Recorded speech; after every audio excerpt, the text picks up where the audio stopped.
The great Neil Oliver is tonight's outsider. Now, the fight to retain our freedoms from being forever nudged away is not just exhausting and sometimes demoralising, but lonely too.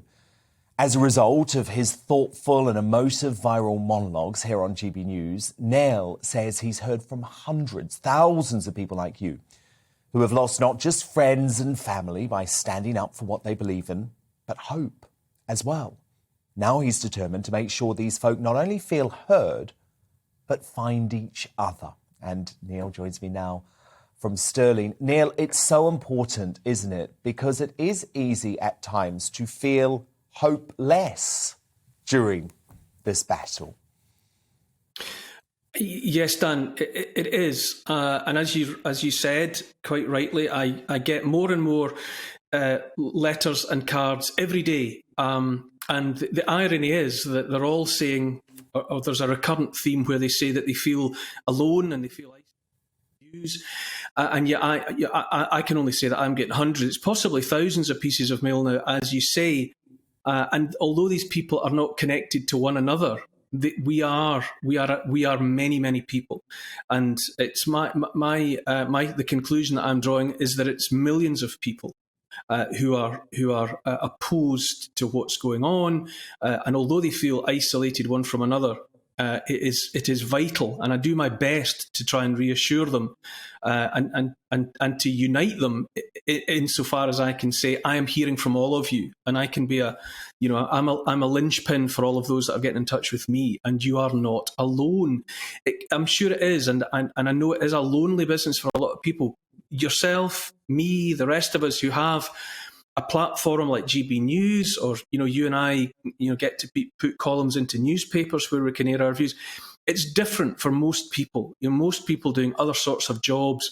How are they supposed to speak up, speak out, make their voices heard?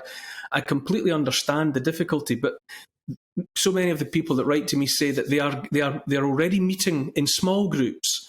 At the weekends, in the evenings, sometimes in the 10s, the 20s, maybe the hundreds. They don't necessarily do anything. Some of them organise speakers, but they get together.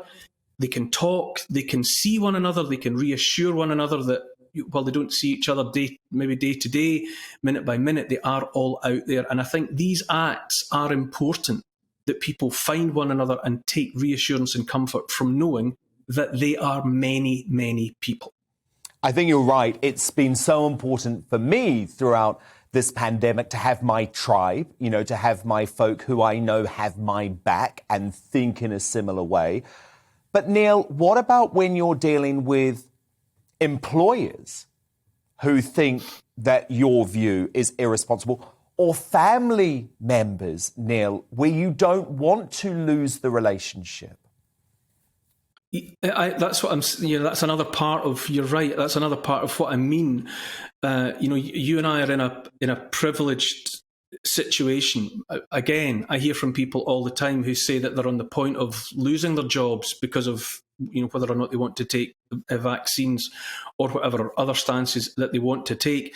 And I completely understand, empathise and sympathise with people who their first priority is and has to be putting food on the table, making sure that they have an income so that they can look after themselves and look after families. It's an incredibly difficult situation, and it would be foolhardy. I'm not calling for people to say, I resign and I'm going to walk away from my job, because people have to do the things that they have to do to keep a roof over their heads and to keep on putting food on the table for themselves, for their families and for their children. It's very, very difficult. But in that situation, collective action is very important.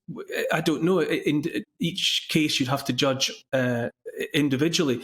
But where one person who's employed has said something and is being challenged by their employer, if more of the employees would show solidarity, because I hear all the time that people agree with what we're saying, but they're frightened to speak. Now, where someone else in your work, in your shop, in your factory, whatever, speaks up, then if more people stand shoulder to shoulder with them, it doesn't always take everyone to turn the tide. One person on their own can be singled out. One stick is easily snapped, but a bundle of sticks is unbreakable. And, where you see someone being singled out, but you share their opinion, take the step, join up with them, stand by them, speak up and say what they are saying. It does take courage, but we are in that situation now where each of us has to take individual responsibility. The time, if there ever was a time for waiting for someone else, other people to fix this situation, well, you keep your head down. If there ever was a time like that, that time has passed. Yeah, and it has to be proportional, but people have to take the opportunities, the proportionate opportunities that they can see to support one another. I think you're completely right. And I also think, Neil, we're coming up to this flashpoint, this lightning rod, however you want to describe it, Christmas. And I think this is a moment for people to be able to, en masse, show that we are as one, and we will not even countenance the government getting involved in how we're going to spend our Christmas.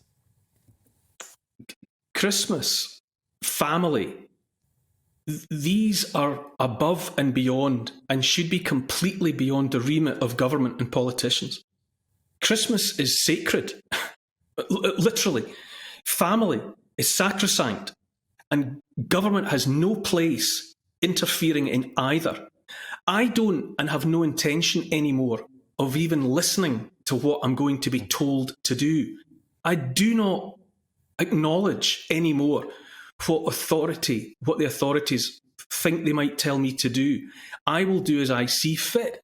And I don't think it's too grandiose, to turn to and look for inspiration in the words of people like Martin Luther King, who said there comes a time when it's our obligation to break immoral laws. And we know that the restrictions, the lockdowns have done as yet uncalculated, unmeasured harm to people's physical and mental health, to the economy, to the education of children, and so on and so on and so on. We know all of this. And to continue to do that is reprehensible, and furthermore, it's immoral. And you cannot justify submitting to and following guidelines and restrictions that you know are morally wrong just because they've been handed down from on high. There comes a time when it's beholden upon any of us and all of us to say, that's immoral and that's wrong. And just because you, as the government, are telling me to do it, I will not do it because it's immoral and it's wrong. That is the right thing to do. Beautifully put, as ever, Neil Oliver. I love our conversations. And of course, Neil Oliver Live screens 7 p.m. Saturday nights here on GB News. Thank you, Neil.